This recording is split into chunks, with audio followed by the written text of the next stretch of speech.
Jadi tentu setiap gue liputan itu harus bergerak by riset dan by konfirmasi dari calon narasumber atau yang akan kita telusuri ya. Nah itu tuh gue dapat informasi dari Pak Sekdes, Pak Taufan Bangkit yang pada saat gue masih di Jakarta gue tanyakan. Selain kalau Pak Karno itu kan baru taunya di hari Rabu malam ya. Nah yang Pak Muhuri ini memang sudah dari Jakarta gue udah tahu karena kan gue butuh wawancara warga.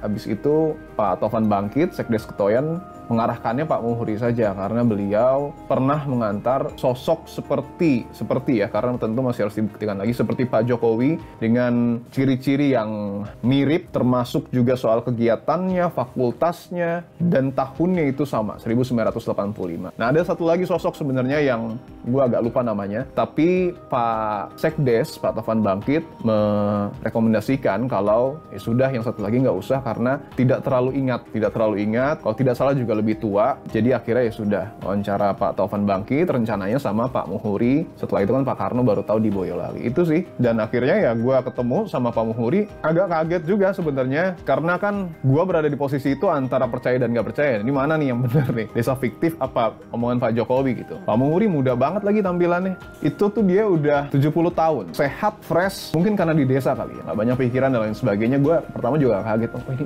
70 tahun kok muda banget ya. Sehat banget gitu. Beda gitu sama yang biasanya gue temuin 70 tahun mungkin di kota-kota gitu. Akhirnya gue ngobrol dulu segala macem, barulah proses wawancara itu kan. Pas ketemu antara Pak Muhuri sama Pak Karno, ya layaknya orang yang udah tahu lama, dan ya balik lagi kalau itu dibilang settingan, gue agak bingung juga ini gimana cara nyetingnya gitu. Dan gue tanyakan segala macem, mulai dari kronologi gimana Pak Muhuri nganter, ternyata Pak Muhuri itu lah yang beli gitar. Jadi bukan Pak Jokowi yang beli gitar. Oh, berarti Pak Muhuri itu yang beli gitar. Betul. Tapi Pak Jokowi itu ikut. Pak Jokowi nganterin. Karena beli gitar di Solo. Oke. Karena beli gitar di Solo. Nah, Pak Muhuri beli gitar itu untuk perpisahan Pak Jokowi dan kawan-kawan. Jadi dia dapat dari tokoh desa uangnya, dia mau beli gitar ya karena mungkin kalau di desa atau di kabupaten mungkin agak sulit ya mencari gitar, apalagi itu tahun 1985.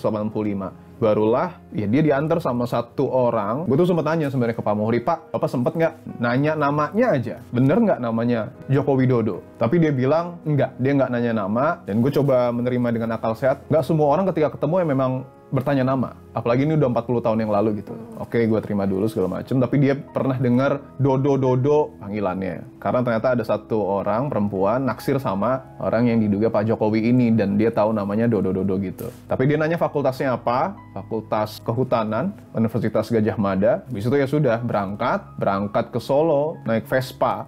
Vespanya kayaknya udah nggak ada juga sih. Sempat berhenti di 2 tempat. Yang pertama itu rumah saudaranya katanya ya. Rumah saudaranya yang ada toko kayu. Yang kedua kayaknya sih rumah Pak Jokowi. Karena meskipun dia nggak berani membenarkan ya. Tapi dia bilang rumahnya ini dekat sungai. Yang kita tahu kan selama ini rumah Pak Jokowi itu bantaran ya. Di bantaran sungai gitu. Akhirnya udah. Tapi gue coba konfirmasi lagi, ini bener nggak sih? Jangan sampai hasil wawancara gue ini nggak valid gitu. Akhirnya gue tanyakan, Pak masih ingat nggak aktivitas lain selain nganter gitar yang Bapak ingat betul apa gitu? Pertama gue tanya ciri-cirinya gondrong tinggi. Dan di situ foto yang gue dapat emang gondrong. Terus yang kedua masang plang apa namanya? Plang penunjuk tempat, penunjuk jalan. Nah di situ di momen itu Pak Muhuri bilang dia ingat kalau Pak Jokowi itu sempat ngasih saran, kalau mau bikin plang, cat aja pakai cat tembok. Setelah itu dia juga ingat Pak Jokowi itu, orang yang diduga Jokowi ya, nulis huruf M itu miring. Nah kalau dicek foto yang gue dapat dari Pak Karno, pas Pak Jokowi duduk lagi ngecat, itu ada salah satu plang yang memang tulisan M-nya miring. Dari situ ada cat, emang cat tembok. Nah entahlah ini apakah sebuah kebenaran atau enggak, tentu ini pihak yang berwajib sih yang lebih layak untuk mengkonfirmasi. Tapi setidaknya itu yang informasi yang kami dapatkan gitu.